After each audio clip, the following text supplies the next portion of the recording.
തിരുവോണ ദിവസം നമ്മുടെ പട്ടിക്കുട്ടന്മാർ ഭക്ഷണം കഴിക്കുന്ന വീഡിയോ ആണ് കേട്ടോ. അത് കുറച്ച് പേര് ആവശ്യപ്പെട്ടിട്ടുണ്ടായിരുന്നു ഫുഡ് കൊടുക്കുന്നത് കാണിക്കണം എന്ന്. തിരുവോണ ദിവസമാണെങ്കിലും അവർക്കറിയില്ലല്ലോ സദ്യ ഉണ്ണണം, സദ്യയാണ് കഴിക്കേണ്ടതെന്നൊന്നും അവർക്കറിയില്ല. ഞാൻ രാവിലെ തന്നെ സാമ്പാറും ചോറും ഒരു പരീക്ഷണാർത്ഥം കൊടുത്തു നോക്കി, പക്ഷെ ആരും കഴിച്ചില്ല കേട്ടോ. അവർക്കൊന്നും അത് വേണ്ട. നമ്മുടെ ജൂലിക്കുട്ടി മാത്രം കുറച്ച് കഴിച്ചു. അപ്പോൾ അതുകൊണ്ട് കുറച്ച് നേരം കഴിഞ്ഞപ്പോൾ ഞാൻ കുറച്ച് മുട്ടയൊക്കെ എടുത്ത് പൊരിച്ച് കുറച്ച് മീൻകറി ഇവർക്ക് വേണ്ടി സൂക്ഷിച്ച് വെച്ചിട്ടുണ്ടായിരുന്നു. അതും കൂടി എടുത്ത് എല്ലാം കൂടി ഒരു ബിരിയാണി പോലെ, മുട്ട ബിരിയാണി പോലെ ആക്കിയിട്ട് അവർക്ക് കൊടുക്കുകയാണ് കേട്ടോ. അപ്പോൾ തിരുവോണ ദിവസം അവർക്ക് ബിരിയാണിയാണെന്ന്.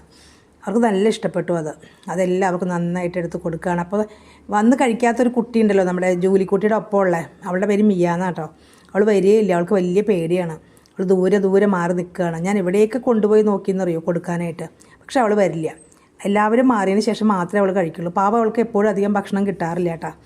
എന്ത് ചെയ്യണമെന്ന് എനിക്ക് അറിഞ്ഞുകൂടാ. എത്ര ഒറ്റയ്ക്ക് കൊടുക്കാൻ നോക്കിയാലും അപ്പോൾ ഇവരെല്ലാവരും കൂടെ ഓടി വരും. അപ്പോൾ അവൾ പേടിച്ചിട്ട് പോകും. ഒരു രക്ഷയില്ല, അല്ലെങ്കിൽ കാക്ക വന്ന് കൊത്തി കഴിച്ചിട്ട് പോകും. അപ്പോഴും അവൾക്ക് പേടിയാണ്. എങ്കിലും ഞാൻ അവൾക്ക് വേണ്ടി കുറച്ച് മാറ്റി വെച്ചിരുന്നു. എല്ലാവരും പോയതിന് ശേഷം അവൾ വന്ന് കഴിച്ചു. അങ്ങനെ നമ്മുടെ കുഞ്ഞുകുട്ടന്മാർക്കെല്ലാവർക്കും നല്ല ഒരു ഓണമായി, ഹാപ്പി ഓണമായി പ്രാവശ്യം. കഴിഞ്ഞ പ്രാവശ്യം അവർ എങ്ങനെയായിരുന്നു എന്ന് എനിക്കറിയില്ല. അവരിവിടെ വരാറുമില്ലായിരുന്നു. ഇപ്പോഴാണല്ലോ അവരിവിടെ വന്നു തുടങ്ങിയത്. ഇവിടെ വന്നതിന് ശേഷം അവർക്ക് ഹാപ്പിയാണ്. പക്ഷേ എപ്പോഴാണെന്നറിയില്ല അവരുടെ ഹാപ്പിയൊക്കെ പോവുക. അവർ കയറി കിടക്കണ വീട്ടിൽ അതിൻ്റെ ഓണർ വന്ന് നോക്കുന്നുണ്ടായിരുന്നു.